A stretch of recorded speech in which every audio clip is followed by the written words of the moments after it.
Welcome, everyone, to another episode of Cringe Talk. I'm Matt. And I'm David. And today we're going to be talking about the film Split. Split! There you go. Written and directed by M. Night Shyamalan. We haven't seen him in a while, haven't we? Well, I don't know. I didn't see After the Airbender film. It was After Earth. Did he make After Earth? Oh, yeah. Well, I saw that. I hated that. I can imagine so. And I did not see the Airbender movie. The show's great, though. Yeah, That's why they made a movie out of it. I've heard. But what else has he done? What have you seen? I've seen Signs. My God, Signs is all I can think of. Oh, Half of the Happening. Okay, it's not off to a great start. That was horrendous. No, Come on, The Village.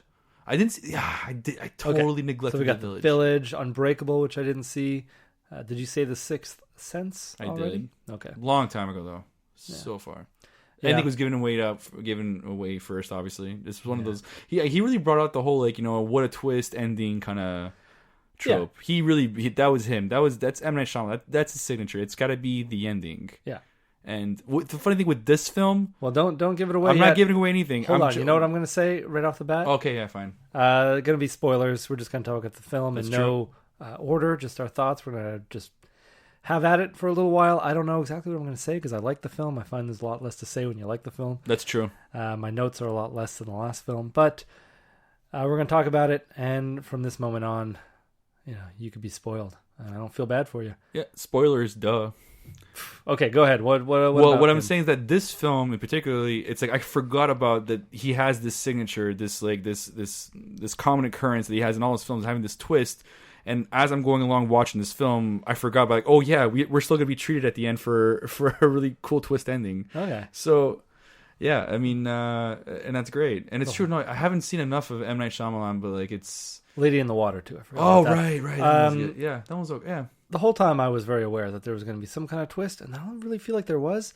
But I was anticipating it the whole time. I was like, "Whoa, what's it going to be? What are they? Are they aliens of some sort? Are they?" Oh God. At some point later on, when we did find out it was at a zoo, I was like, "Well, are they all on display? Are we going to go and find out that all these animals are actually different versions of James McAvoy?" I got really upset for the fact because there's a couple of articles. Because I don't know about you on the social media. Like, this is only the first day, and it's going crazy. People are going crazy. Like, they love the ending to this film, which we'll get to, and they love how just how do I say it? It's everything everything about it. There's so much to like about it, and the social media is going crazy, and sometimes for the wrong reasons too. Because apparently there's a lot of people who have an issue with the way they've dealt with the mental illness.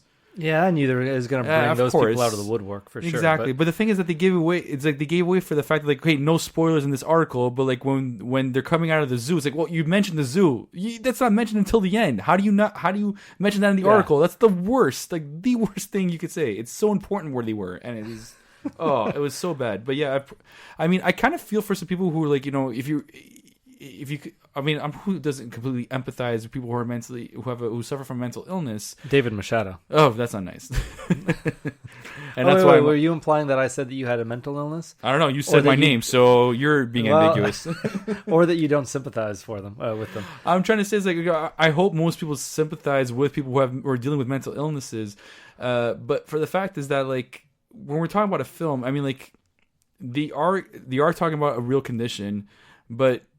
And they're saying, for him to be the antagonist is unfair. But as we talk about this, we could tell that he's a victim as well. And there's and I feel like that's what's redeemable about this. Despite all that's happening there is a redeemable goodness and a redeemable innocence in him. And I feel like it addresses that. And I don't agree with those that feel like they're being insensitive with those who are suffering from mental illness. So, yeah, and it's also in a way he takes the real condition and makes it more supernatural. So that still addresses the fact that it's not real, and that's why it fits well into the film. Yeah, I guess so. But I mean, I feel that for way. some people, this disease is real. This condition is real. Yeah, it is real. So, but the fact that he puts that supernatural twist to it, I don't see how they could say it is. It's something completely different. It's something in it's not in reality. So yeah, but I mean, what was supernatural about it? Well, other than is it the supernatural? Because a lot of it is still theory. It's that you can manipulate your Your brain, your chemistry, neurosis, your body yeah. chemistry. Yeah. Just by thinking it, you can develop these things. It's you not can thinking change it. You're a completely different person. That's the thing. Well, it's not even thinking it. It's you're different. In a right? sense, it's thinking it because it's your mind. It's if your Right. mind is Right.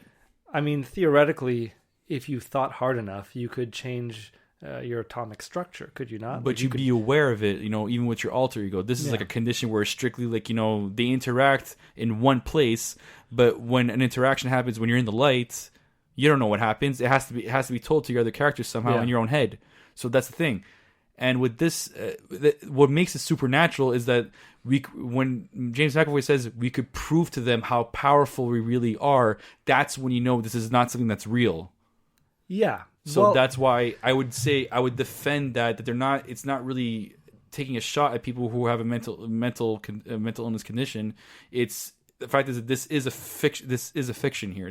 It's based on scientific theories, obviously, but it's not obviously a direct shot at those who have a mental illness, a mental condition. Yeah, I don't think it's a direct shot at them, but there are people saying it. That's why Yeah. But I also don't think it was necessarily supernatural because you have the. I feel like it was. Well, you have the doctor, right? Who is saying it's not saying they're more powerful than. They're saying that they're able to unlock more of the mind, right? And that's not and body and the physical. That's the thing. That's the toll. But that's the thing. That's not supernatural. That have you ever seen The Fountain? Oh yeah, I know what you're talking about. No, I haven't. And in that, it introduced these things that are grounded in science. That if you thought hard enough, you could change. This is a really bad example. Change your body into a picnic table. Okay. If you it is a bad example. If you had the brain power right. to manipulate your own atoms and to change your structure, you could be anything you want to be. You could be anything basically, and who knows that if this guy is able to carry on 23 different right, and then the 24th is being formed. It's not. But she didn't believe in the 24th. Don't forget either. Well, how could she believe in 23 and not 24? Because she figures that she thought this was some sort of folktale, and that's what makes this supernatural, is that the supernatural does come to life. That's why I feel like this is a supernatural condition, which is great, because you're not going to really say this is a real condition. You're not going to really have people think, people with this condition, who actually have this condition, they could actually be capable of this. Okay, so wait, I want to figure out at what point does it become supernatural? The Beast.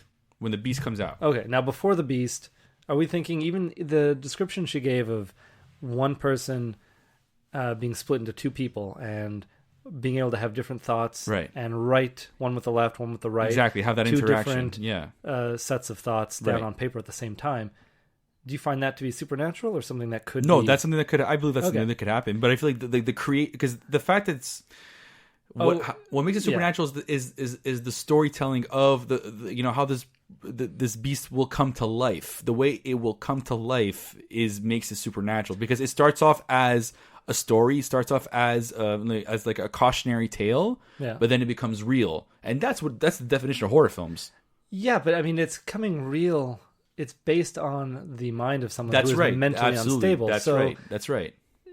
There could have always been this 24th thing called the Beast inside of him. Maybe, yeah, and probably. He's building this world in his own head. So the only thing that I found supernatural about any of this was when you see him climb on the walls. But what proceeds for him to lead to that? That's just mental instability. That was just him. Yes. Yeah. It's coming from this. It's coming from this condition. But I mean, like, it's just, I'm saying the way the narrative is told to it makes it supernatural, and that's what makes it not. That's what discredits it from it being a real condition, for it to really, like, be all it can. But the thing is that, like, when we have the ending is that he's now the Beast. These other personalities are gone right now. He has full control of the light. Yeah. And that's we'll go into it a little more further on, but that's what makes it supernatural. And I feel like, going back on that article, people saying it's not empathetic towards those who have a mental condition. I feel like it is, and by the end of the film, it has nothing to do with the condition anymore. It has nothing to do with that, and you should never, it's not trying to depict anything. Yeah, But I also feel like that's the issue, is they started off grounding this in reality, like any other film. No, but grounding it with. Like real, like, this is a real condition, right? And then just toying with you and getting you to the point where now this guy's a monster who can climb on walls just because he has multiple personalities. Right. I mean, yeah. Well, it's not. Yeah. It's. But I yeah. I agree with the idea that you could, in reality, change your chemistry to the point where you are stronger than you may be in another personality. Yeah. But see, that's it's where it stretches it for me, because It does. they want to tell you that. I don't know if M. Night Shyamalan believes this or if he likes the idea of it, but theoretically you should be able to think hard enough, use your mind, and grow a foot taller if you wanted. Right? Okay. If you had, I'd say 100% of your brain power. You Right. could probably do something like that, right? You're totally referring to Lucy. No, she didn't use it to grow a foot taller. She just No, but just trying to say this, that whole, like, using 100% of your brain is just like, you're unstoppable, basically. yeah. So it's like, what's Or the limit? unbreakable. Yeah. I'm kidding. Now, if somebody is able to have 23 fully fleshed out, 24 fully fleshed out people living inside one brain, Right. how much brain power does he really get from that? How much smarter is he? But that's what you're saying. I feel like the If he fictional has element. 10% spread out over 24 people, that's 240% of his brain. Right. That's true. And I actually, when you put the numbers there, that's actually pretty incredible. But the doctor even refers to it, and that's what makes this fictional. That's why I really feel like they're not depicting the illness as it's meant to be. Like she says, like they're more powerful than us. It's like, well, it wouldn't be a condition if they're more powerful than us. Yeah. These are people that obviously need to be people who have this mental condition should definitely be looked at, be paid attention to, be treated with respect, be treated to as well as they can be. But this is again, like that's what that's the What thing. do you mean? Go ahead. No, go. I'm done. What do you mean by more power? What do you mean by it's not a condition if they're more powerful? Well, it's a condition, as in like it's because the way we refer to mental illnesses is it's a condition that hurts from being a part of the norm. In the film, they're trying to say it's surpassing the norm. It's something superior to us. Yeah, so that's the thing. Still a condition. I mean, there's a lot of. I guess, yeah. I mean, what is it? There's a. It's not a condition. Well, when I refer to condition, the connotation that it's a condition, as in it's okay. how, like, sorry, it's I just lost thought for a second. How it's a condition that it prevents you from living your daily life, that kind of condition, as opposed to like something that accelerates you in your daily life. Yeah, but what would you feel about is it Asperger's or? I'm not too familiar. No, with yeah. What's the one? I mix them up all the time. No, me too. I'm the best person to talk about this. But what about? In Autism? Rayman, yes, autism. There we go. Yeah, definitely. So autism is going to definitely lower your functionality in society, and that's a condition. But you might be really great at counting toothpicks when they fall on the floor. And we're looking at and other things. Like you Yeah. can be amazing at one thing because you can focus all of your mind, all of your energy into one Right. thing. But you'd still call that a condition, right? Even though they are surpassing the norm on one aspect. I just feel like it's never going to be looked at it. I mean, like for those who are criticizing M. Night Shyamalan for using this, using this condition to basically make an antagonist, they're never going to be for it because they are an antagonist and not part of a solution. And so, and even I think they even brought up some transgender issues because the fact that he dressed up as Patricia. I mean, like I would argue that it's a character that he made up. It's not because there's transgender issues. There's no conflict to this. He is that person. So. The thing is, when we're dealing with transgender issues, it's people that they're like it's individuals that are conflicted with this. This isn't a conflict. This is a character that exists that comes out every once in a while. Yeah. So I feel like that should be put aside for something else. This is a total different discussion.